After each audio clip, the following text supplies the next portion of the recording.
أعوذ بالله من الشيطان الرجيم.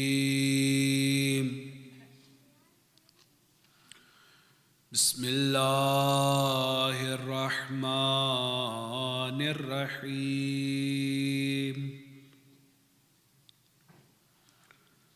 الحمد لله الذي لم يتخذ ولدا ولم يكن له شريك في الملك ولم يكن له ولي من الذل وكبره تكبيرا.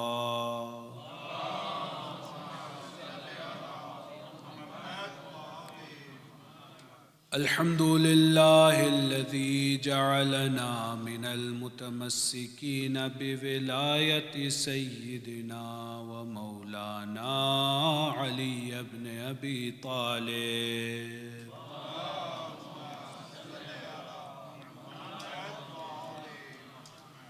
ثم الصلاة والسلام والتحية والإكرام على النبي الأمي المكي المدني سيدنا ومولانا ومولى الثقلين بالقاسم محمد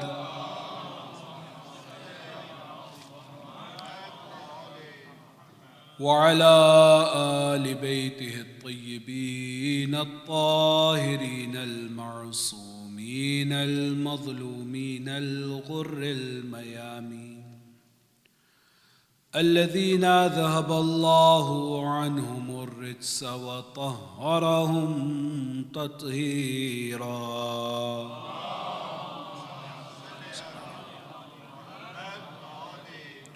ولعنة الدائمة على أعدائهم من حين عداوتهم إلى قيام يوم الدين. أما بعد، فقد قال الله الحكيم في كتابه الكريم وقوله الحق: بسم الله الرحمن الرحيم. قد أفلح من زكاها وقد خاب من دساها. آمنا بالله وصدق الله العلي العظيم.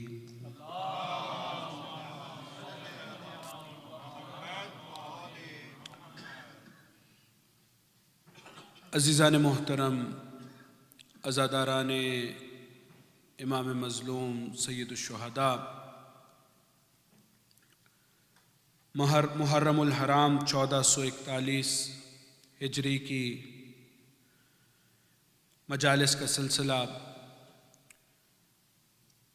تزکیہ نفس کربلا کی اور کلام سید الشہداء کی روشنی کے عنوان سے جاری و ساری ہے. اب تک کی جانے والی گفتگو میں اللہ کی طرف سے خلق ہوئی مخلوقات میں انسان کے رتبے اور مقام کے حوالے سے گفتگو ہوئی اور اس بات کا جائزہ لیا گیا کہ اللہ نے اپنی مخلوقات میں سے صرف انسان کو اشرف المخلوقات کا درجہ دیا اور وہ درجہ انسان کے لیے حاصل کرنا ممکن بنا دیا اس دنیا میں آنے کے بعد، اور ساتھ کے ساتھ میں اسے اختیار بھی دے دیا کہ وہ اپنے نفس کی اصلاح کے ذریعے چاہے تو مسجود ملائکہ بن جائے اور چاہے تو اپنے اختیار سے جانوروں سے پست ہو جائے. قرآن مجید کی آیتوں کی روشنی میں ہم نفس کے مراتب میں گفتگو کر رہے تھے، اور نفس کا وہ سب سے ادنا اور پہلا درجہ، ابتدائی درجہ کہ جس میں انسان کا نفس اس کی نفسانی خواہشات کا شکار ہو جاتا ہے، اور انسان کا اپنا ہی نفس اسے برائیوں کی طرف دھکیل دیتا ہے، جسے نفس امارہ سے تعبیر کیا گیا سورہ یوسف میں 53ویں آیت میں۔ نفس امارہ کے حوالے سے کل ہماری گفتگو اس نتیجے پر پہنچی کہ انسان جب کسی عمل کو انجام دیتا ہے، باوجود اس کے کہ وہ اس عمل کو مستحب یا ایسا عمل جس سے وہ ثواب کے حصول کو ممکن بنا سکتا ہے انجام دیتا ہے، لیکن اپنی کوتاہی یا کم فہمی کے باعث اپنے نفس کے خود شکار کے اس کے دام میں الجھ جاتا ہے، اور بجائے اس کے کہ وہ کام اس کے لیے باعث ثواب بنے، وہ کام اس کے لیے باعث گناہ بن جاتا ہے۔ نفس کے اس حربے سے بھی آگاہ رہنے کی ضرورت ہے کہ ہم کوئی ایسا کام ثواب کی نیت سے بھی انجام نہ دیں کہ جس میں شائبہ ہو کہ انسان گناہ میں مبتلا ہو سکتا ہے۔ مثال کے طور پہ کل جوانوں کے حوالے سے اور بڑوں پہ بھی اور بزرگوں پہ بھی یہی بات صادق آتی ہے کہ انسان خدمت والدین میں جب کسی ایسے فعل کو انجام دیتے ہوئے اس باب سے غافل ہو جاتا ہے کہ جس میں بعد از عبادت پروردگار اسے اپنے فرائض اپنے والدین کی جانب انجام دینے کی تاکید کی گئی ہے، اور اپنی دانست میں کوئی نیک عمل انجام دینا چاہتا ہے لیکن اس واجب سے روگرداں ہو جاتا ہے اور بجائے ثواب کے گناہ کا شکار ہو جاتا ہے۔ تو بہت سی ایسی مثالیں انسان اپنی زندگی میں دیکھ سکتا ہے کہ وہ جو عمل انجام دے رہا ہے اس عمل کا انجام دینا دوسرے درجے پر ضروری ہے، لیکن پہلے درجے پر یہ ضروری ہے کہ انسان دیکھے اس کا انجام دیا ہوا عمل خود فاسد ہو کر اس کے لیے وبال جان نہ بن جائے۔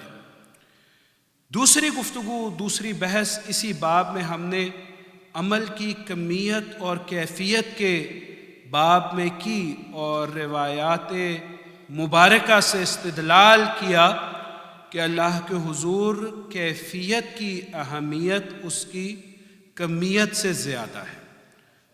اچھا عمل خلوص نیت سے انجام دیا ہوا عمل چاہے کم ہی کیوں نہ ہو، وہ عمل زیادہ قیمت رکھتا ہے اس عمل کی نسبت جو بغیر خلوص کے کثرت میں انجام دیا گیا ہو۔ اسی لیے روایتوں میں متعدد احادیث میں یہ ملتا ہے کہ انسان کی عبادت کثرت صوم و صلات نہیں ہے۔ واضح روایات ہیں کہ کثرت صوم و صلات کو عبادت نہ سمجھو، بلکہ بعض اوقات انسان کا 1 گھنٹے کے لیے تفکر کر لینا اس 70 سال کی عبادت جو عابد انجام دے سے بہتر ہو جاتا ہے۔ یعنی عمل کی کیفیت کا خیال اس حد تک رکھنا ضروری ہے کہ اگر معرفت اور شناخت کے بغیر کوئی عمل انجام دیا جائے تو بعض اوقات وہ عمل نہ صرف یہ کہ مقبول نہیں بلکہ وبال جان ہے۔ آج اس سلسلے کو مزید آگے بڑھاتے ہوئے انسانی نفس کی کچھ ایسی آفتیں ہیں کہ اگر وہ ان کا خیال نہ رکھے تو عمل چاہے کسی بھی مقدار میں انجام کیوں نہ دیا جائے، وہ عمل آفت کا شکار ہو جاتا ہے، مشکل کا شکار ہو جاتا ہے۔ وہ کیا؟ انسانی نفس امارہ کے حوالے سے کچھ ایسی عادتیں، کچھ ایسی خصلتیں انسان میں پائی جاتی ہیں کہ ان خصلتوں کی بنیاد پہ وہ اپنے اصل ہدف سے غافل ہو جاتا ہے، اور روایات میں ان خصلتوں میں سے ایک خصلت جسے حب دنیا یا دنیا پرستی کے نام سے جانا جاتا ہے، اس کے متعلق روایات میں وارد ہوا کہ یہ ایسی جڑ ہے برائیوں کی کہ ہر گناہ اس جڑ سے پھوٹتا ہے۔ اور اگر چونکہ ہمارا موضوع کربلا کے عنوان سے ہے تو کربلا میں بھی دیکھیں تو جا بجا سید الشہداء اسی موضوع کو محور بناتے ہوئے اصلاح امت کا کام انجام دے رہے ہیں۔ وہ مرحلہ جو آپ نے مصائب میں 2 محرم کو سنا کہ جب اس عرض کرب و بلا پہ سواری آ کر رکی اور سرکار سید الشہداء نے خیمے لگانے کا حکم دیا، تو تاریخوں میں ملتا ہے اس کے بعد سب کو جمع کر کے آقا نے ایک خطبہ ارشاد فرمایا۔ اس خطبے میں سے 2 سطریں ایسی ہیں کہ میں سمجھتا ہوں کہ پورا درس کربلا کو خلاصہ کرنا چاہیں تو اس خلاصے میں سرنامہ خلاصہ یہ 2 سطریں قرار دی جا سکتی ہیں۔ وہ کیا؟ آقا فرماتے ہیں، اے لوگو، ان الناس عبید الدنیا والدین لعق علی السنتہم۔ اے لوگو، دنیا والے لوگ، انسان عبد ہیں اس دنیا کے۔ پہلے ایک محاورہ لفظی ترجمہ اور پھر اس کی تھوڑی سی تشریح۔ والدین لعق علی السنتہم، اور دین ان کی زبانوں پہ صرف ایک مزے والی چیز ہے، لعق۔ اس جملے میں 2 کلمات کی وضاحت ضروری ہے۔ مولا نے یہ نہیں فرمایا کہ دنیا والے عبد ہیں، لوگ عبد ہیں اس دنیا کے، بلکہ کہا عبید الدنیا۔ امام کا ہر جملہ، ہر لفظ حکمت سے بھرا ہوتا ہے، اور علماء نے بیان کیا کہ جس طرح امام امت کا پیشوا اور رہبر ہوتا ہے تو امام کا کلام بھی کلاموں کا پیشوا اور رہبر ہوتا ہے۔ اسی لیے کہا جاتا ہے کہ کلام الامامی امام الکلام، امام کا کلام کلاموں کا امام ہوا کرتا ہے، کیونکہ یہ اس مصدر سے، اس ماخذ سے اس کلام کو حاصل کرتے ہیں کہ جہاں سے آواز آتی ہے، ما ینطق عن الہوی ان ہوا الا وحی یوحی، کہ یہ تو کوئی کلام ہی نہیں کرتے مگر یہ کہ ان کا کلام وحی قرآن ہو۔ یہ تو وہ کلام ہے۔ پھر امام جب ارشاد فرمائے کہ ان الناس عبید الدنیا، کہ لوگ یہ نہیں کہ دنیا کے غلام ہیں، عبد غلام کے لیے استعمال ہوتا ہے عربی زبان میں، عبید تحقیر کے لیے، حقارت کے لیے، کسی کے چھوٹے پن کو بیان کرنے کے لیے، کہ انسان نہ صرف یہ کہ دنیا کا عبد ہے بلکہ ایک پست ترین عبد ہے، پست غلام ہے اس دنیا کا۔ والدین لعق علی السنتہم، لعق عربی زبان میں کوئی ایسی چٹنی یا ایسی کوئی ایک چیز جو انسان صرف زبان کے چسکے کے لیے، ہم بھی اپنی زندگیوں میں بعض اوقات عادت ہماری ہو جاتی ہے، کھانا پھیکا ہو یا اچھا ہو تو ایک چٹنی یا ایک ایسی چیز جو اس کھانے کو مزیدار بنا سکے وہ استعمال کرتے ہیں۔ یا آج کے دور میں اگر زیادہ اچھی طرح سے بچوں کے سمجھنے کے لیے مثال دی جائے تو چوئنگم جو کھائی جاتی ہے، چبائی جاتی ہے، وہ کھائی نہیں جاتی، وہ اگل دی جاتی ہے۔ صرف کچھ مدت کے لیے وہ انسان اپنے دہن میں چبا رہا ہوتا ہے اور اس کے مزے سے لطف اندوز ہو رہا ہوتا ہے، لیکن جیسے ہی وہ مزہ ختم ہو جاتا ہے تو وہ 2 سال 5 سال 8 سال کا بچہ بھی جو اچھے برے کا تصور نہیں رکھتا وہ بھی اس چوئنگم کو اگل دیتا ہے، کیونکہ جانتا ہے کہ اب اس میں میرے لیے فائدہ نہیں ہے۔ جب تک وہ لطف دے رہی تھی، جب تک وہ مزہ دے رہی تھی اس وقت تک تو اس کو چباتا ہے پھر پھینک دیتا ہے۔ تو مولا یہ فرما رہے ہیں کہ لوگوں کے لیے دین ایسے ہی ہے کہ جیسے زبان پہ رکھ کر کسی چیز سے لطف اٹھایا جائے۔ دین کی حقیقت دنیا والوں کی نظر میں سمجھیے اس بات کو۔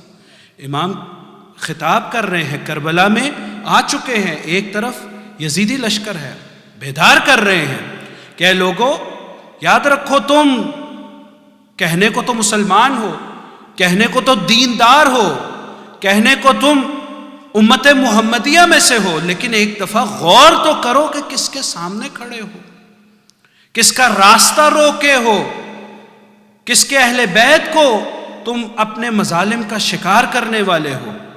امام بتا رہے ہیں جب یہ کہا عبید الدنیا کہ یہ محبت دنیا، حب دنیا ایسی بیماری ہے کہ جو انسان کو اندھا کر دیتی ہے، اسے نواسہ رسول نظر نہیں آتا، وہ دیکھ رہا ہے لیکن نہیں دیکھ رہا، وہ اس کا کلام سن رہا ہے لیکن نہیں سن رہا۔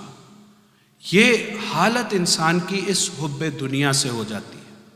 اب حب دنیا یا دنیا کی محبت ایک ایسا موضوع ہے جس پر آپ عام طور سے سنتے رہتے ہیں، اور ایک گتھی سی انسان کے دماغ میں الجھ جاتی ہے جب ایسی گفتگو سنی جاتی ہے کہ اتنی مذمت ہوئی دنیا کی، اتنی بری چیز دنیا کی، اور دنیا کی اتنی برائیاں حدیث میں، قرآن میں، روایت میں، تو پھر ہمیں اس دنیا میں بھیجا ہی کیوں گیا؟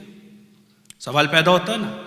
اب خاص طور پہ وہ لوگ جو ابتدا سے ہی میرے ساتھ چل رہے ہیں، دوسری مجلس میں ہم نے یہ کہا کہ اللہ نے انسان کو اس دنیا میں اشرف المخلوقات بنانے کے لیے بھیجا۔ لفظ کیا استعمال ہو؟ اس دنیا میں بھیجا، مطلب یہ کہ انسان اس مرتبے پر دنیا میں آئے بغیر فائز ہی نہیں ہو سکتا تھا۔ اگر ہو سکتا ہوتا تو انسان کو کہاں سے نکالا گیا؟ جنت سے۔ اگر وہی سب سے بڑا رتبہ تھا انسان کے پاس تو پھر اس دنیا میں کیوں بنا کر بھیجا گیا؟ کیوں دنیا میں بھیجا گیا؟ تو اس سے میں نے اصطلاح میں کہا کہ جیسے ہر چیز کی فیکٹری ہوتی ہے، دوسری مجلس میں کہا اس دنیا کو ہم اصطلاح میں اشرف المخلوقات بنانے کی فیکٹری کہہ سکتے ہیں۔ اس کے بغیر انسان اشرفیت کا تاج نہیں پہن سکتا۔ تو اب جب ثابت یہ بات ہوئی کہ اس دنیا سے فرار بھی ممکن نہیں ہے اور دنیا کی حقیقت بھی بری ہے، تو ایک ایسی حکمت عملی انسان کو اپنانی ہوگی کہ وہ اس دنیا سے گزرے بھی اور اس دنیا میں الجھے بھی نہیں، اس دنیا سے اپنے مقصد کو بھی حاصل کر لے اور دنیا کی رنگینیوں کا شکار بھی نہ ہو، اس دنیا سے اپنے آنے کے ہدف کو بھی پورا کر دے اور دنیا کی عارضی منزل پر ٹھہر نہ جائے۔ تو انشاءاللہ آج کی مجلس میں ہم اس باب میں گفتگو کریں گے۔ سرکار سید الشہداء اپنے کلام کو یہاں پر روکتے نہیں، کلام کو آگے بڑھاتے ہیں، اور وہ بڑا خوبصورت جملہ آگے ارشاد فرماتے ہیں کہ یہ جو دینداری دیکھ رہے ہو نا لوگوں کی، ابھی بات ہو رہی ہے ان لوگوں کی کہ جنہوں نے سرکار کا راستہ روکا ہے، جو کربلا میں ہے، لیکن امام چونکہ امام کی نظر میں ایک خاص زمانے کے لوگ نہیں ہوتے، امام کی نظر میں آنے والی نسلیں ہوتی ہیں، امام کی نگاہ قیامت تک آنے والے ہر فرد پر ہوتی ہے۔ تو امام اصلاح کے لیے بیان کر رہے ہیں، یحوطونہ ما درت معایشہم فاذا محسوا بالبلاء قل الدیانون۔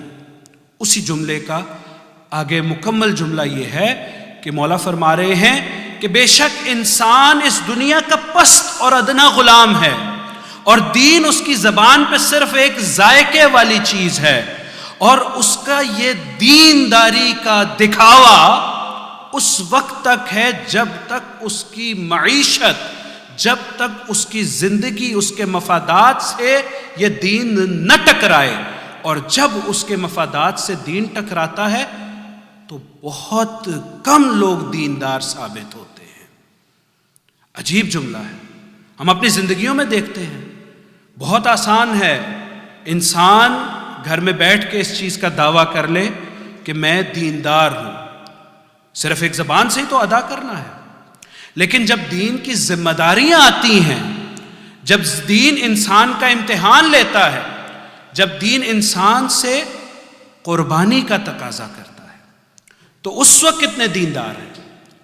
ہم اگر اپنے گریبانوں میں جھانکیں تو ذرا سی کوئی مشکل، میں بہرحال اس مجمع کی بات نہیں کر رہا، لیکن انسان نوعی کی بات کر رہا ہوں کہ انسان بنی نوع بشر کی کیا عادت ہے.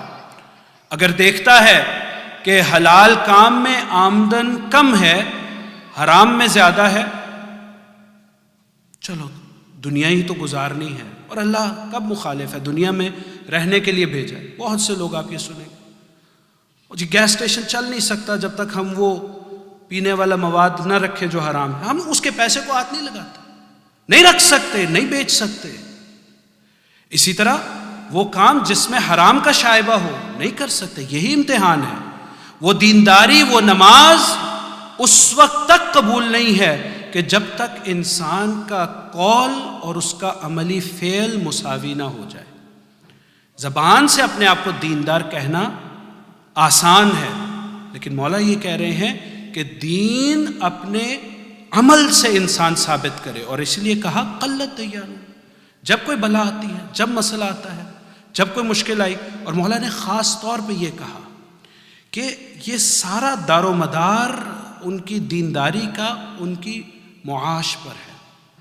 اب یہ سب سے اہم سوال ہے جس کو آج ہمیں کوشش کرنی ہے کہ حل کر کے اٹھیں، کیونکہ ظاہر سی بات ہے کہ اس دنیا میں جب رہ رہے ہیں تو معاش، کمانا، روزی روٹی، یہ سب سے اہم مسئلہ ہے. انسان اسی کے لیے کام کرتا ہے. ساتھ میں دین کو بھی لے کر چلنا ہے، اور دین کی تاکید یہ ہے کہ رزق حلال بھی کمانا ہے. تو کیا ایسا درمیانی راستہ نکلے کہ انسان اس دنیا کے امتحان سے بھی گزر جائے اور اس کے دین کی بھی قربانی نہ ہو؟ یہ ہمیں آقا نے سکھایا، یہ ہمیں سرکار سید الشہداء کی تعلیمات کی روشنی میں سیکھنا ہے. بہت سے موقعوں پہ ایسا ہوتا ہے کہ ہم اپنے دین کی قربانی اپنی اچھی دنیا پر دے دیتے ہیں. ہر انسان جانتا ہے یہ بات، فرد یہ بات جانتا ہے. بہت سے ایسے موقع آتے ہیں جب ہمارے سامنے ٹکراؤ کی منزل ہوتی ہے. اگر میں یہ کام انجام دے دوں گا، اگر میں یہ جاب کر لوں گا، اگر میں یہ کاروبار کر لوں گا، تو مجھے معلوم ہے کہ میرے دین میں اس کی گنجائش نہیں ہے. تو یہ امتحان کا مرحلہ. اب چاہے وہ انسان کی ذاتی زندگی میں ہو، چاہے اس کی معاشرتی زندگی یا معاشی زندگی میں. معاشرتی زندگی میں بڑے مسائل ہیں. اگر میں اس رسم کو اپنی اولاد کی شادی پہ انجام نہیں دوں گا، چاہے وہ جہیز ہو، چاہے وہ میوزک ہو، چاہے گانا بجانا ہو، یا جو بھی قبیح اور غیر اسلامی رسومات، کیا کریں؟ اولاد کا معاملہ ہے، بچے کا معاملہ. یہاں سب سے بڑا امتحان کہ دیکھنا یہ ہے کہ دین کیا کہتا ہے. میں عزاداری سید الشہداء میں بیٹھتا ہوں، میں حریت کا درس سیکھتا ہوں، میں اس ہستی سے درس سیکھتا ہوں کہ جو نارم اور معاشرے میں جو چیزیں رسم بن جاتی ہیں ان کے خلاف کھڑا ہوتا ہے اسلام کی بنیادوں پہ، دین کی بنیادوں پہ. تو ہر سید الشہداء کے چاہنے والے کا فرض یہ ہے کہ جس وقت اس کا نفس اسے اس نارم کی طرف جو اسلام کے مخالف ہے لے کر جائے، وہاں پر قیام کرے، وہاں پر کھڑا ہو. اس لیے بڑا عربی میں معروف جملہ ہے، اور ہم یہ جملہ کہتے ہیں لیکن اس جملے کو درک نہیں کرتے ہیں. وہ جملہ کیا ہے؟ کل یوم عاشوراء وکل ارض کربلا. یعنی سید الشہداء صرف 61 ہجری میں نہیں تھے، اور کربلا صرف عراق میں نہیں ہے. ہر زمانے میں، ہر مکان پہ، ہر روز ہم ایک کربلا میں. ہر روز ہمارا مقابلہ اپنے وقت کے یزید سے ہے، جو کہ بعض اوقات خود ہمارا نفس امارہ اور شیطان سامنے بن کر آتا ہے. اب اس سنت حسینی پر عمل کرنا ہماری ذمہ داری. ہر روز وہ حلال اور حرام کے درمیان جنگ، وہ رزق حلال اور رزق حرام، وہ غیبت اور اچھا کردار، وہ برائی اور اچھا کام. ہر وقت یہ ایک جنگ اچھائی اور برائی کی ہے. کربلا اس کے علاوہ کیا تھی؟ وہی اچھائی اور برائی کی جنگ تھی. سرکار نے اسی کے لیے اتنا بڑا جہاد کیا. تو ہر روز ہمارے لیے وہ مقام ہے. تو اب دیکھنا یہ ہے کہ ہماری توجہ کس طرف ہے، کون سی چیز ہمارے لیے فوقیت رکھتی ہے۔ قرآن مجید کی معروف آیت ہے اور سورہ بقرہ 201 آیت ہم میں سے سبھی کو یاد ہے، اور دعا قنوت میں تاکید کی گئی ہے کہ یہ پڑھی جائے۔ بسم اللہ الرحمن الرحیم، ربنا آتنا فی الدنیا حسنہ وفی الآخرۃ حسنہ وقنا عذاب النار۔ مطلب کیا؟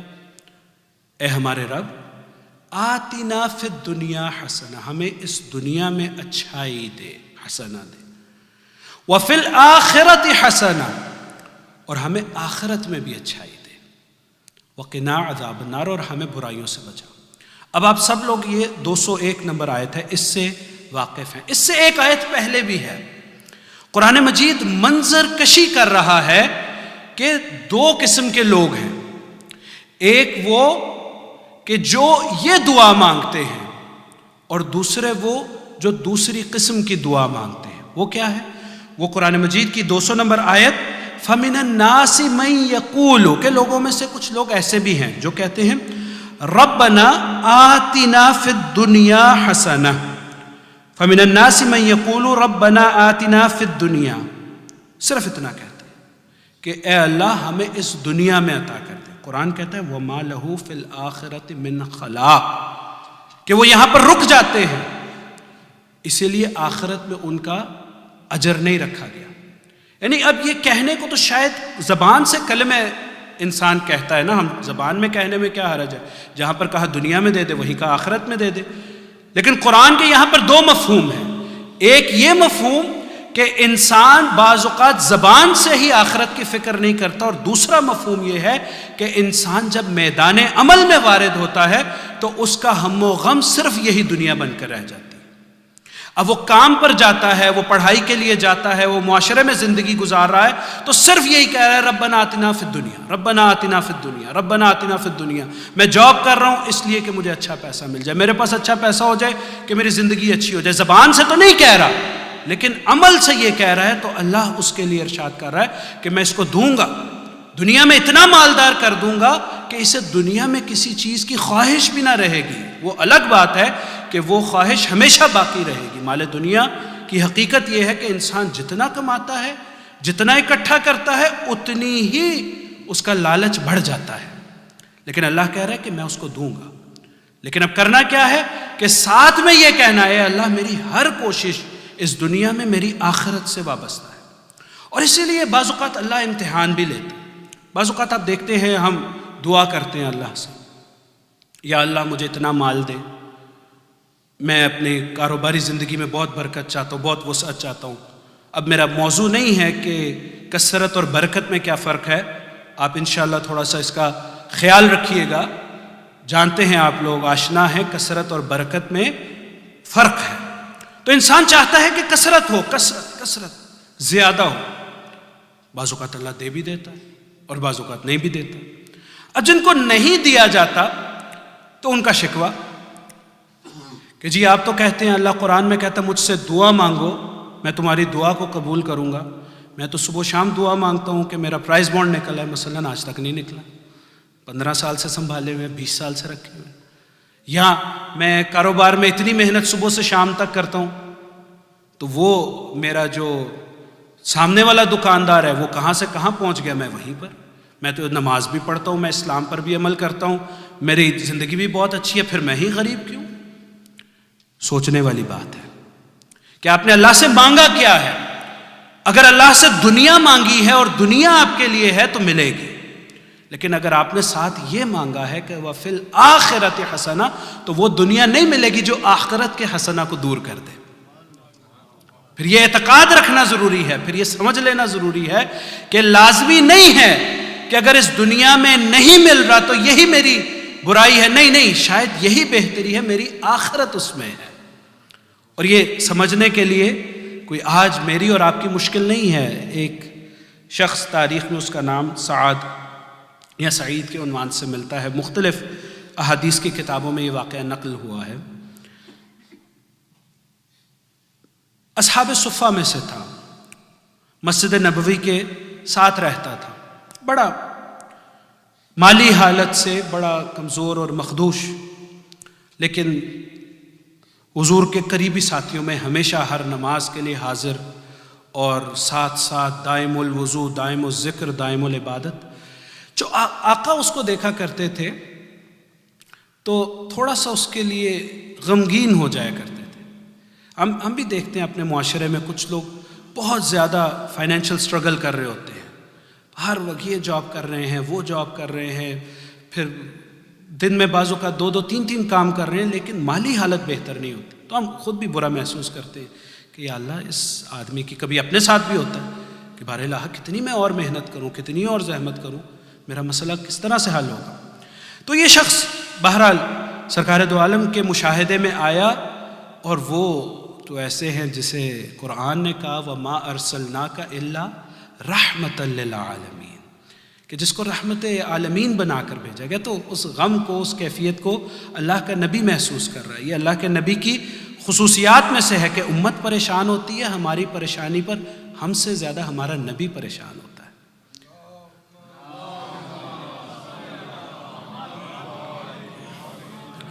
تو اللہ سے دعا کی تو جناب جبرائیل آئے اور کہا کہ یا رسول اللہ کیا معاملہ ہے؟ کہا کہ میں اس شخص کو محنت کرتے دیکھتا ہوں، پھر بھی اس کے حالات نہیں بدلتے، بڑی مشکل میں دیکھ رہا ہوں، اور اتنا وہ عبادت کرنے والا اخلاص سے۔ تو جبرائیل نے سوال پوچھا کہ اللہ کا آپ سے سوال یہ ہے کہ آپ چاہتے ہیں کہ اس شخص کی مالی حالت اچھی ہو جائے؟ کہا ہاں میں چاہتا ہوں۔ تو کہا یہ 2 درہم آپ کو اللہ کی جانب سے بھیجے گئے، آپ یہ اس شخص کو دے دیجیے اور اس سے کہیں کہ وہ اس سے تجارت کرے۔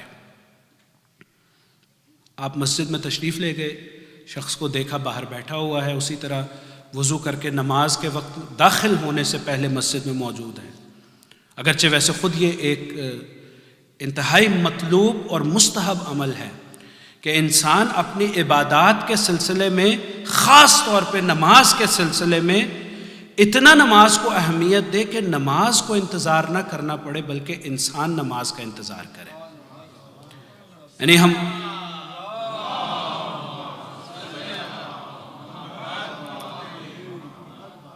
ہماری عادت ہو جاتی ہے کہ 12:30 نماز ہوئی، ابھی تو بہت ٹائم ہے، پڑھ لیں گے، اچھا 1:30 بج گیا، اچھا 2:30 بج گئے ہیں، 3:30 ہوگا، اچھا گھر جا دفتر سے گھر جا کے پڑھ لیں گے، اب گھر بھی پہنچ کے تھوڑا سا کھانا کھا کے پڑھ لیں گے، اچھا ابھی تھوڑی سی چائے پی کے پڑھ لیں گے۔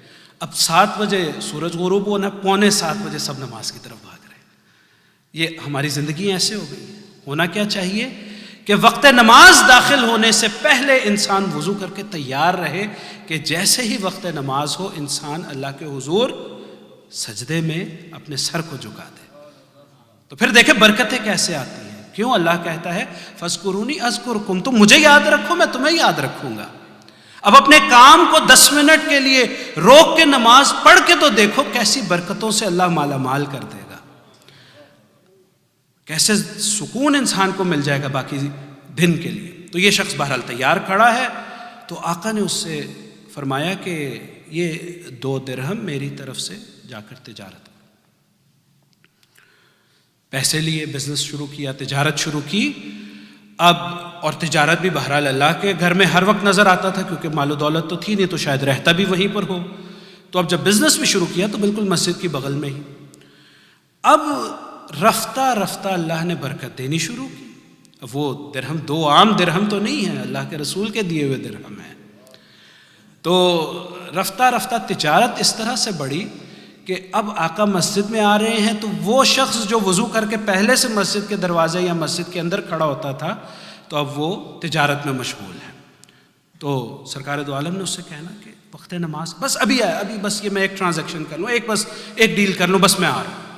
تو ایک دفعہ اللہ کے رسول نے روک کر کہا ایسا ہی دیکھتے نہیں کہ تمہارے کاروبار اور تجارت نے تمہیں نماز سے غافل کر دیا ہے؟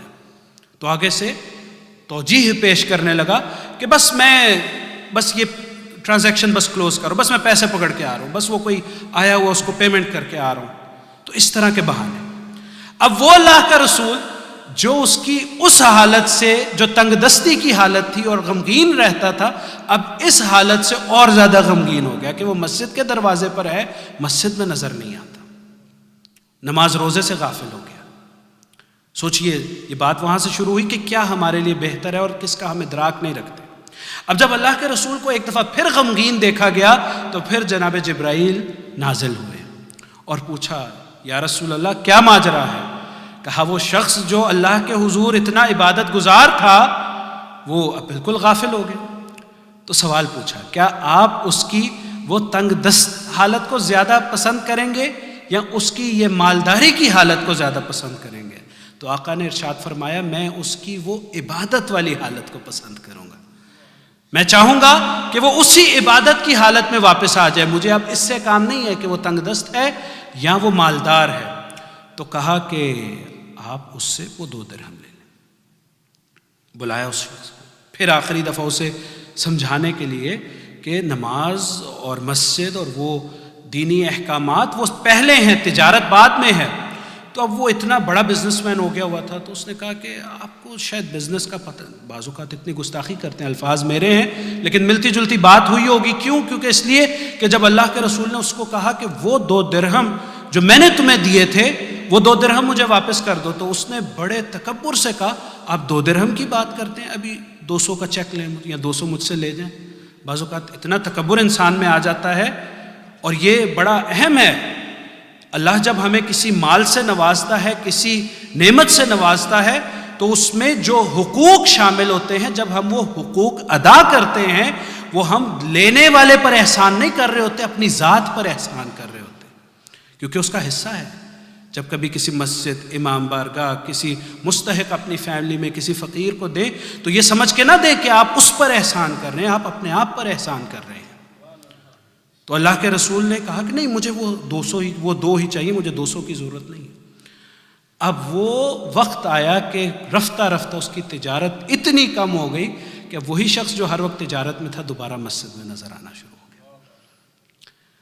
اب یہاں پر اللہ کے رسول نے ایک عجیب جملہ کہا، اور یہ ساری گفتگو جو ہے وہ اس جملے کی بنیاد پہ ہے کہ ہمیں سمجھ لینا چاہیے کہ ہر وقت ہمارے لیے مال و دولت اور دنیا کی ترقی اچھی نہیں ہے۔ آپ نے فرمایا ان الدنیا والاموال فتنۃ ومشغلہ عن الآخرہ، کہ یاد رکھو اے لوگو کہ دنیا کی حقیقت اور اس کے پیسے اور مال و دولت کی کے معنوں میں استعمال ہو کہ اس کو ہینڈل کیسے کرنا ہے۔ یعنی یہ مت سمجھے کہ یہ بری چیز ہے، نہیں، یہ بہت اچھی چیز ہے۔ اگر اللہ آپ کو دے رہا ہے تو بہت اچھا ہے۔ اچھا یہ ہے کہ آپ جتنا اللہ آپ کو دے رہا ہے وہ لیں، لیکن اس سے اچھا کیا ہے جو اس کا لازمہ ہے کہ جو اس مال کی ذمہ داریاں ہیں وہ بھی ادا کریں۔ یعنی مال بذات خود برائی نہیں ہے، بلکہ اس کے ساتھ وابستگی، اس کے ساتھ اٹیچمنٹ برائی ہے۔ تو کہا وَمَشْغَلَهُ عَنِ الْآخِرَةِ، کون سا مال برا ہے؟ وہ مال برا ہے جو انسان کو اس کی آخرت سے غافل کر دے۔ یہ سب سے اہم نقطہ ہے۔ اور پھر اسی لیے آقا سرکار سید الشہداء امام حسین علیہ السلام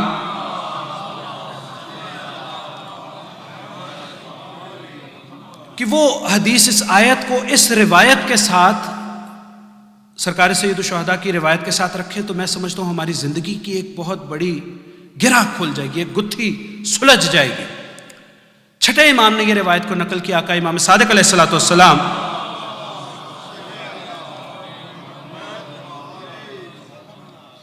کہا کہ ایک شخص نے سید الشہداء کو خط لکھا، کتب رجل الی الحسین ابن علی یا سیدی اخبرنی بخیر الدنیا والآخرہ، ایک مختصر سا سوال، اور یہ میں سمجھتا ہوں کہ ہماری زندگیوں میں مشعل راہ یہ سوال اور اس کا جواب بن جائے کہ آپ مجھے بتلائیے، مجھے ہدایت فرمائیے کہ دنیا اور آخرت کی خیر کیا ہے، میں کیسے اس دنیا و آخرت میں کامیاب ہو جاؤں۔ آپ نے فرمایا، لکھا کیونکہ خط آیا تھا، فکتب بسم اللہ الرحمن الرحیم اما بعد، تعادل رکھنا ہے دنیا اور آخرت میں، نہ اس کو چھوڑنا ہے نہ اس کو چھوڑنا ہے، نہ دنیا کو اس طرح سے پکڑ لینا ہے کہ وہ آخرت کو تباہ کر دے، نہ آخرت کی طرف اس طرح سے جانا ہے کہ دنیا ختم ہو جائے۔ کیوں؟ دنیا آخرت کی کھیتی ہے، دنیا مزرعۃ الآخرہ۔ اگر اس فیکٹری میں کام نہ کیا تو آخرت بھی ملنے والی نہیں ہے۔ تو یہ حدیث ارشاد فرمائی، عجیب جملہ ہے، فَإِنَّهُ مَنْ طَلَبَ رِضَى اللَّهِ بِسَخَطِ النَّاسِ كَفَى اللَّهُ أُمُورَ النَّاسِ وَمَنْ طَلَبَ رِضَى النَّاسِ بِسَخَطِ اللَّهِ وَكَّلَهُ اللَّهُ إِلَى النَّاسِ وَالسَّلَامُ۔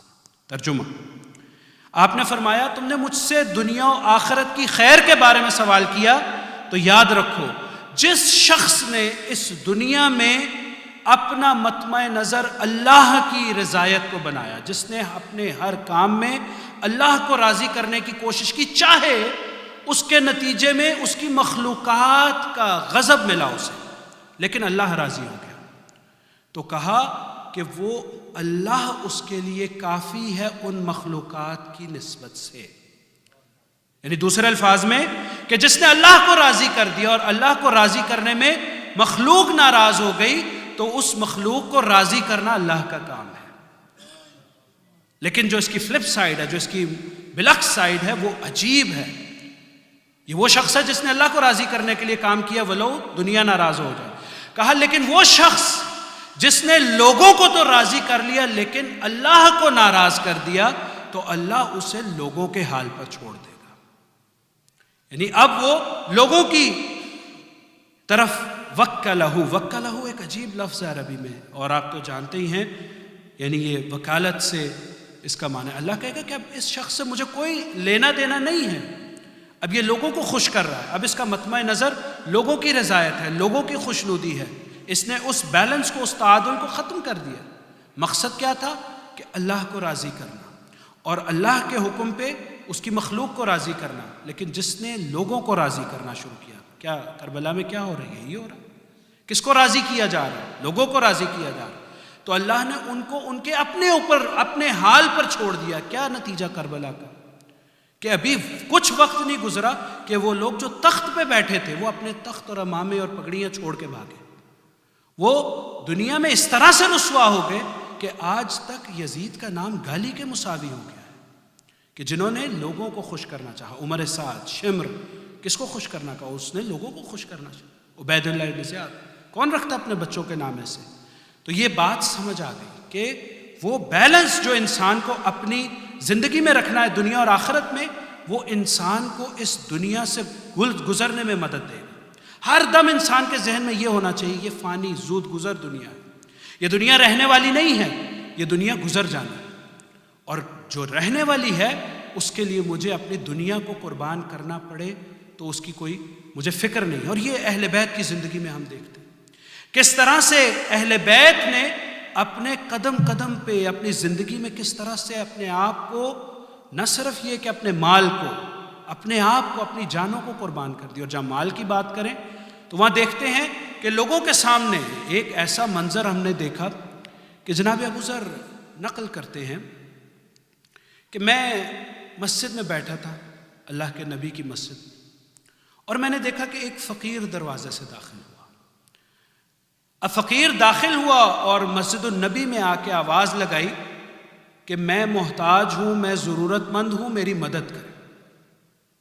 جناب ابو ذر نقل کر رہے ہیں، اور یہ سنی شیعہ دونوں احادیث کی کتابوں میں نقل ہوا ہے واقعہ، کہ اب جب سوال کیا گیا میری مدد کریں تو کسی نے جواب نہیں دیا۔ مسلمان ہیں سارے، اور ایسا نہیں ہے کہ سب فقیر ہیں، ہر ایک کے پاس ہے، لیکن وہی بات ہے کہ مال دنیا اس طرح سے انسان کو بعض اوقات جکڑ لیتا ہے کہ انسان اللہ کے احکامات کو بھول جاتا ہے۔ تو تاریخ نے یہ جملہ لکھا، جناب ابو ذر نے فرمایا کہ میں مشاہدہ کر رہا ہوں کہ وہ فقیر آیا اور اس نے سوال کیا کہ کوئی میری مدد کرے، میں محتاج ہوں۔ جب کسی نے کوئی جواب نہ دیا تو اس فقیر نے ایک دفعہ اللہ کو شاہد بنایا اور کہا بار الہ گواہ رہنا کہ میں تیرے رسول کی مسجد میں داخل ہوا اور میں نے مدد کا سوال کیا، کسی نے میرے سوال کا جواب نہیں دیا، کسی نے میری مدد نہیں کی۔ جناب ابو ذر کہتے ہیں کہ ابھی یہ منظر میں دیکھ رہا تھا، اس کا جملہ مکمل نہ ہوا، وہ جو ولیوں کا ولی ہے، جو حیدر کو نکالا، اب یہ واقعہ جیسے ہی سرکار ابو طالب نے علی ابن ابی طالب نے نماز ختم کی، میں نے جا کے اللہ کے رسول کے سامنے یہ واقعہ پیش کیا۔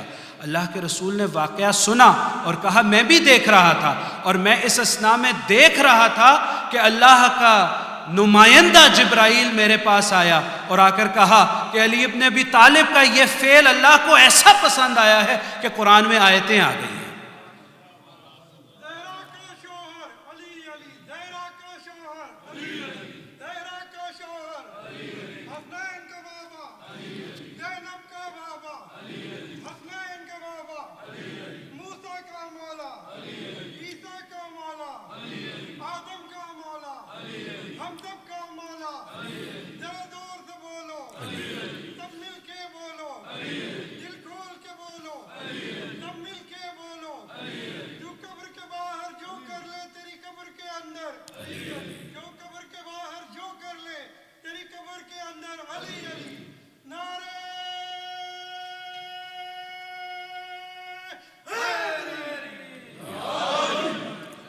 تو ایسے اپنے نفس کی طہارت کی اور اللہ نے آیتیں بھیجی۔ آگے واقعے میں لکھتے ہیں کہ یہ بھی بات مکمل نہ ہوئی تھی، اللہ کے رسول نے کہا بار الہ، جس طرح تو نے جناب موسیٰ کی نصرت ان کے بھائی ہارون سے فرمائی ہے، میری نصرت کے لیے میرے بھائی علی کو مقرر فرما دے۔ اور پھر یہ بھی جملہ مکمل نہ ہوا، آیت ہے انما ولیکم اللہ ورسولہ والذین آمنوا الذین یقیمون الصلاة ویؤتون الزکاة وہم راکعون۔ صلوات بھیجو محمد علیہ۔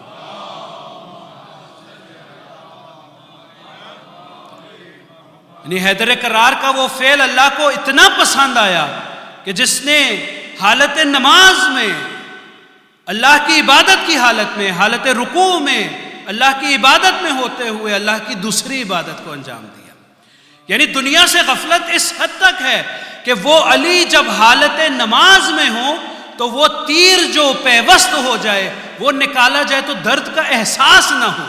وہ علی اس طرح سے عبادت خدا میں غلطاں ہے کہ ایسا کوئی واقعہ پیش آ جائے کہ انسان جس کے تصور سے اس کے رونگٹے کھڑے ہو جائیں، علی کی عبادت میں خلل نہ آئے، لیکن یہ اللہ کی عبادت کا تسلسل دیکھیے۔ میں اس چیز کا جواب دے رہا ہوں۔ بہت سے لوگ آج کل یہ اعتراض کرتے ہیں کہ وہ آپ تو کہتے ہیں کہ حیدر کرار نماز پڑھتے ہیں اور تیروں کو نکالا جاتا ہے تو درد کا احساس نہیں ہوتا، تو کیسے فقیر کی آواز سن لی گئی؟ تو ان عقل کے اندھوں کو کہہ دینا چاہیے کہ علی جب نماز پڑھ رہا ہے تو علی کا اپنے خالق سے رابطہ اس طرح سے مضبوط ہے کہ اب علی خلق کو نہیں دیکھ رہا، خالق کی ادا کو دیکھ رہا ہے۔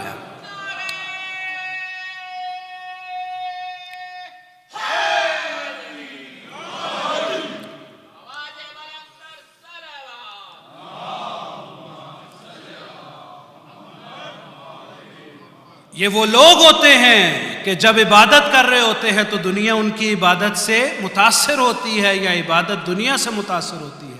یہ حیدر کرار ہیں کہ جن کی عبادت اور دنیا میں کوئی فرق ہی نہیں ہے۔ انما ولیکم اللہ، ہاں اب اپنا ولی چننا ہے، آؤ چنو۔ قرآن کی آیت سورہ مائدہ، ولی کے بغیر تو گزارا نہیں ہے۔ اللہ کہہ رہا ہے کہ ولی اس کو چنو، کیوں؟ اس لیے کہ اللہ تمہارا ولی ہے۔ انما ولیکم اللہ، اللہ تمہارا ولی، ورسولہ، اور اس کا رسول تمہارا ولی۔ اور پھر کون کون ولی؟ والذین یقیمون الصلاة ویؤتون الزکاة وہم راکعون، وہ تمہارا ولی اسی ردیف میں جیسے اللہ تمہارا ولی ہے، اسی طرح اس کا رسول تمہارا ولی ہے، اور جیسے اللہ اور اس کا رسول ولی ہے تو وہ جس نے حالت رکوع میں زکوٰۃ دی وہ بھی تمہارا ولی ہے۔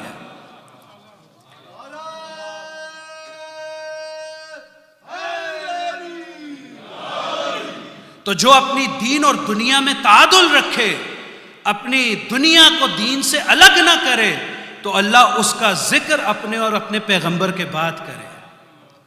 یہ ہے معراج، یہ ہے معراج۔ ہمیں اللہ کا شکر ادا کرنا چاہیے، کس در سے وابستہ کیا کہ اگر اس دنیا میں بھی بھیجا ہے تو ایسا ہادی دے دیا، ایسا رہنما دے دیا، ایسا قائد دے دیا، ایسی روشنی دکھا دی کہ جہاں پر صرف حق ہی حق ہے، جہاں پر صرف عدل الہی کا منظر ہے، جہاں پر اللہ کے نمائندے ہونے کا منظر ہے۔ یہ ہماری خوش نصیبی ہے۔ ہمیں اس دنیا کی رعنائیوں میں کھو نہیں جانا چاہیے۔ وہ حیدر کرار کہ جو خود کہے کہ یہ لوگ مجھے مجبور کر رہے ہیں اس خلافت کو لینے کے لیے، ورنہ اس دنیا کی قیمت میری نظر میں جو ایک انسان کے ناک سے غلاظت باہر آئے اس سے بھی کم تر ہے۔ ہم تو اس علی کو ماننے والے ہیں۔ جب خلافت کا سوال کیا جائے تو وہ جوتا کہ جو کئی دفعہ مرمت ہو چکا ہے اور اس کو مرمت فرما رہے ہیں، پوچھا مولا اس دنیا کی آ کر دیکھیے، اس دنیا کی اوقات کیا ہے، اس دنیا کی حقیقت کیا ہے؟ وہ دنیا جس کے لیے سلطانوں نے خون کی ندیاں بہا دی، وہ دنیا جس کے لیے لوگوں نے اپنے ماں باپ کو قتل کر دیا۔ حیدر کرار کہہ رہے ہیں وہ دنیا اور وہ خلافت جس کا لوگ دعویٰ کر رہے ہیں کہ یہ بڑی قیمتی چیز ہے، علی کی نظر میں اس جوتے سے بھی پست تر ہے۔ اور پوچھا جب کہ جوتا مرمت کر رہے تھے تو پوچھنے والے نے پوچھا دنیا کی کیا اہمیت ہے؟ تو بغیر سر اٹھائے کہا کہ اس جوتے کی کیا قیمت ہے؟ تو کہا اس میں تو پہلے اتنے پیوند لگے ہوئے ہیں، یہ تو میرے الفاظ میں اگر آپ 7 پیسے دیں گے تو بھی نہیں میں لوں گا، یعنی اتنا یہ مرمت ہو چکا ہے۔ مولا نے کہا اس دنیا کی قیمت میرے لیے اس جوتے سے بھی کم تر ہے۔ یہ ہے عظمت حیدر کرار، یہ ہے عظمت شیر خدا کہ وہ دشمن حاکم شام جب بیٹھا ہے تو خود کہتا ہے میرے لیے علی کو تو بیان کرو۔ اگر آپ اور میں آج بیٹھ کے یہاں پر حیدر کرار کا ذکر سنتے ہیں اور عبادت سمجھتے ہیں اور دلوں کی تر و تازگی سمجھتے ہیں تو دشمن بھی سنتا تھا۔ یہ تو حق والوں کا اسلوب شروع سے رہا نا کہ وہ جو سرکار کے سامنے سب سے پہلے کھڑے ہوئے وہ مکے کی گلیوں میں قرآن کی آیتوں کو سنا کرتے تھے، اور وہی انہی کے ہی پھر نقشہ قدم پر چلنے والے اب حیدر کرار کے دشمن ہیں، لیکن شام کے دربار میں بیٹھ کے کہہ رہے ہیں کہ مجھے علی کی صفات بیان کرو۔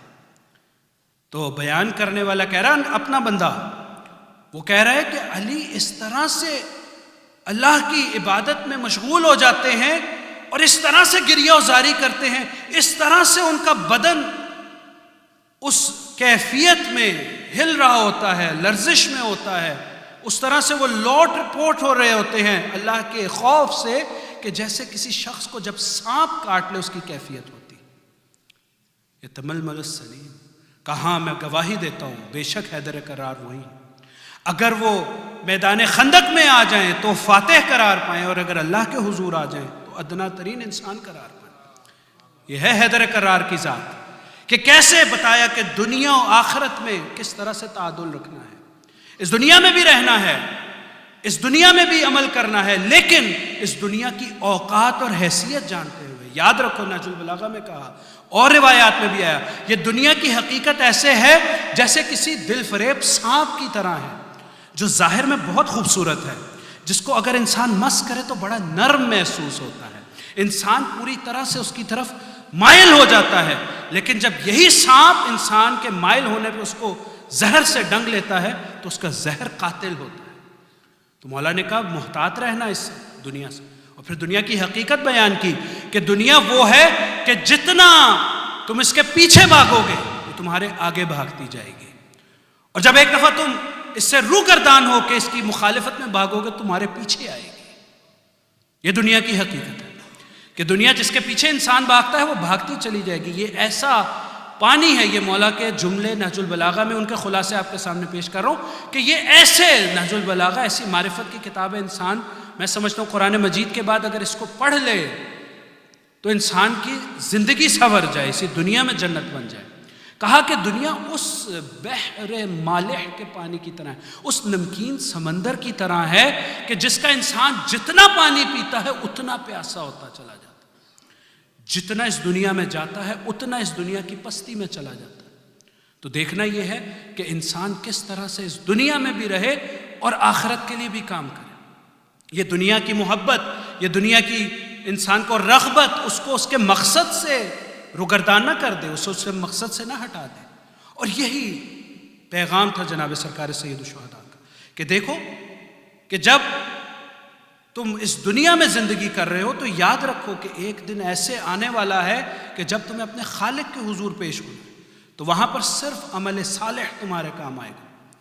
دیکھو کہ میں اس دنیا میں تمہارے سامنے جو پیغام لے کر آ رہا ہوں کسی جاہ کی طلب میں نہیں ہے، کسی لالچ میں نہیں ہے، بلکہ صرف اور صرف تمہاری اصلاح کے لیے ہے۔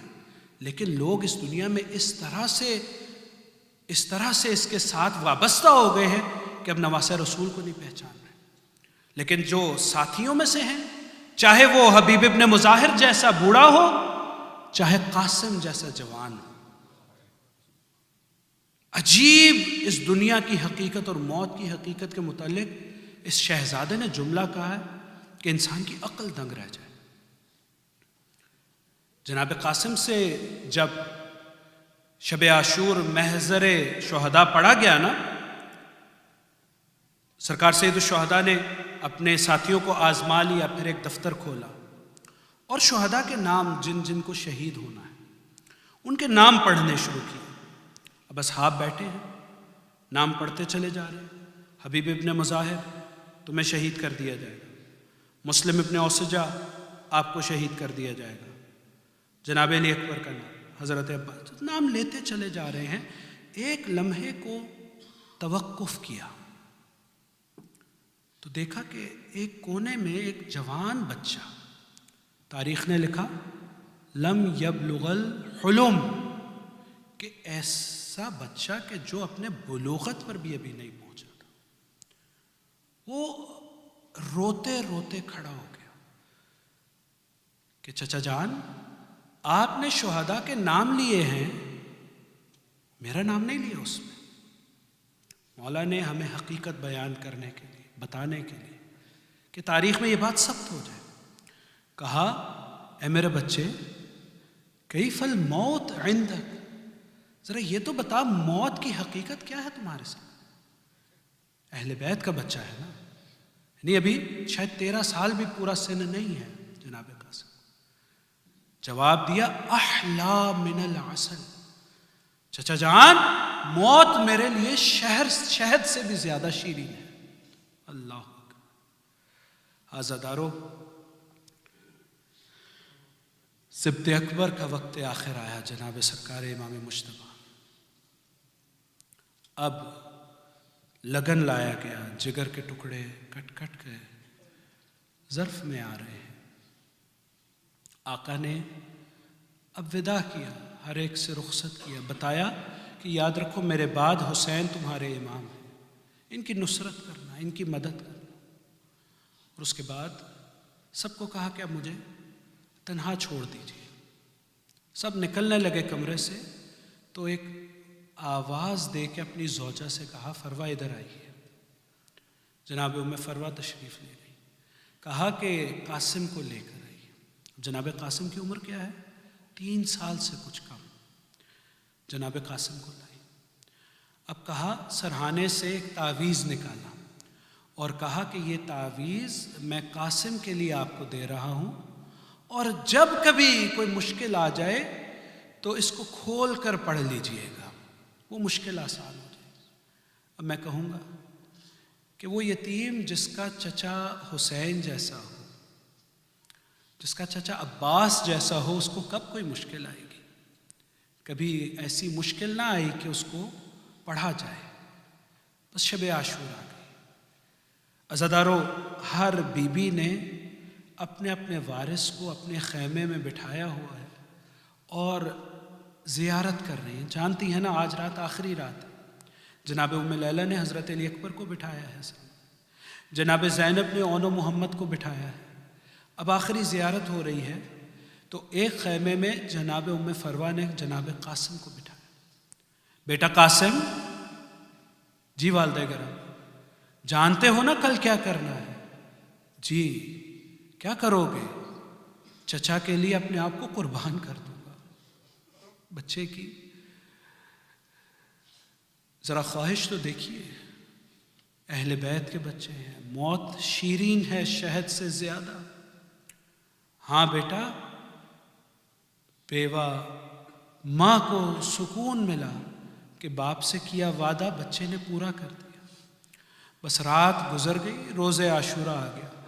اب ایک ایک کر کے اصحاب کے بعد جوانان بنی ہاشم کی باری ہے، ایک ایک کر کے جا رہے ہیں۔ اب جیسے ہی کوئی شہید، کوئی جوان اٹھتا تھا یا کوئی شہید لایا جاتا تھا، جناب قاسم بلند ہو کر کہتے تھے چچا جانا مجھے اجازت ہے، مجھے بھی میدان میں جانے کی اجازت دیجیے۔ حسین بڑی حسرت سے بچے کو دیکھتے تھے، جیسے کہتے ہو قاسم میرے بھائی کی نشانی ہو، کس طرح سے تمہیں میدان میں جانے دو۔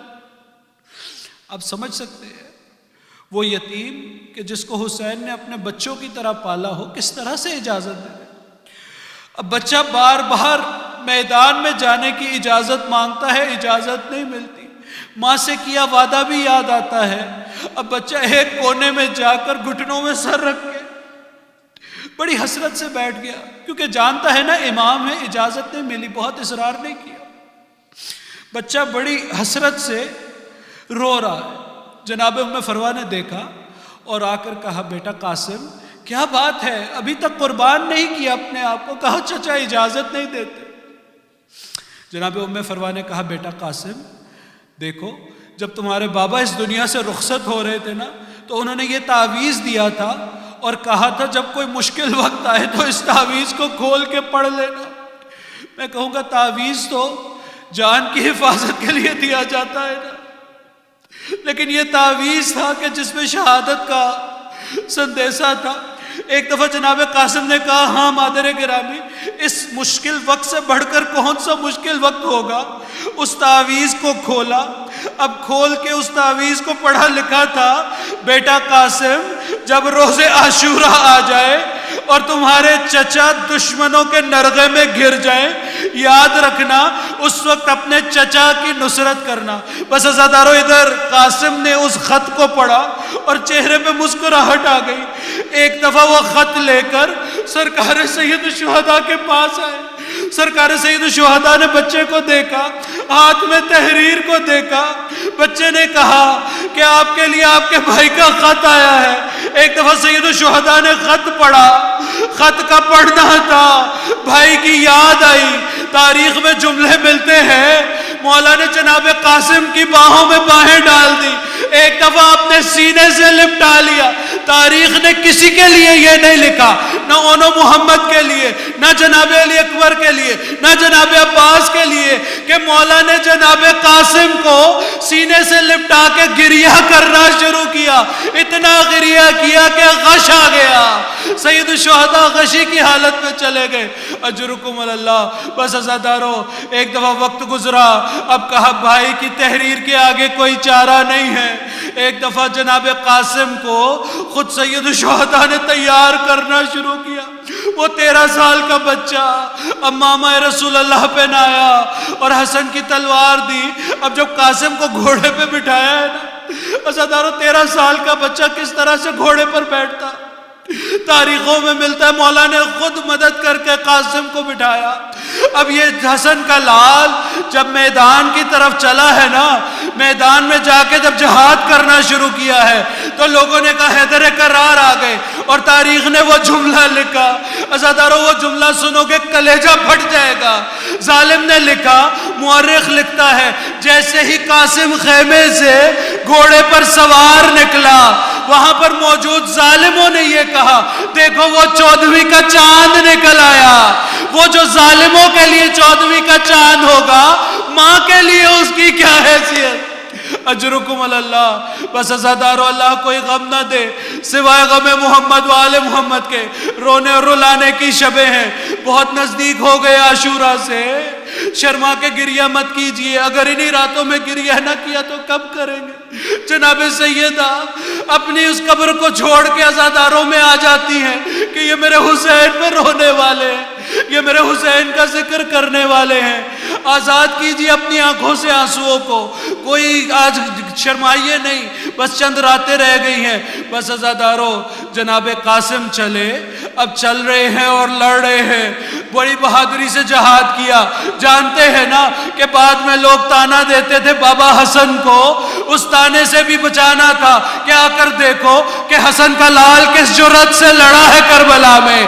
اجرکم اللہ۔ بس عزادارو مورخ نے لکھا کہ لڑتے لڑتے جوان کا تسمہ کھل گیا. جوان نے چاہا کہ اپنے تسمے کو باندھ لے. جیسے ہی جناب قاسم تھوڑا سا جھکے, ایک ظالم نے پشت سے وار کیا. وار اتنا شدید تھا, جناب قاسم زینے فرس سے زمین کربلا پہ السلام علیکہ یا ماں. اب وہ آقا اس تیزی سے اپنے یتیم بھتیجے کی طرف لپکے کہ ظالموں نے ایک دفعہ خوف سے اپنی جگہوں کو چھوڑ دیا. اب وہ قاسم جو زینے فرس سے زمین کربلا پہ ہیں, ظالم تتر بتر ہوئے.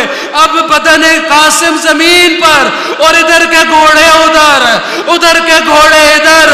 اب لاشا پامال ہوا, بہت دیر ہو گئی. جناب سید الشہداء پہنچے, میرے بھائی کی نشانی. ایک دفعہ قاسم کو آ کر اپنی باہوں میں لیا. تاریخ میں ملتا ہے وہ چھوٹا سا بچہ کہ جس کو گھوڑے پہ سوار کرنے کے لیے خود آقا کو آگے بڑھنا پڑا, جس کے پاؤں زین پہ پورے نہیں آ رہے تھے. اب زین کے, اب گھوڑوں کی ٹاپوں کے نیچے لاش اس طرح سے مسلی گئی کہ آقا نے بدن سے اٹھایا ہے, بچے کے پاؤں زمین پہ خط دیتے جا رہے ہیں. ایک دفعہ خیمے میں آئے, بابی ام فروا آپ کی قربانی.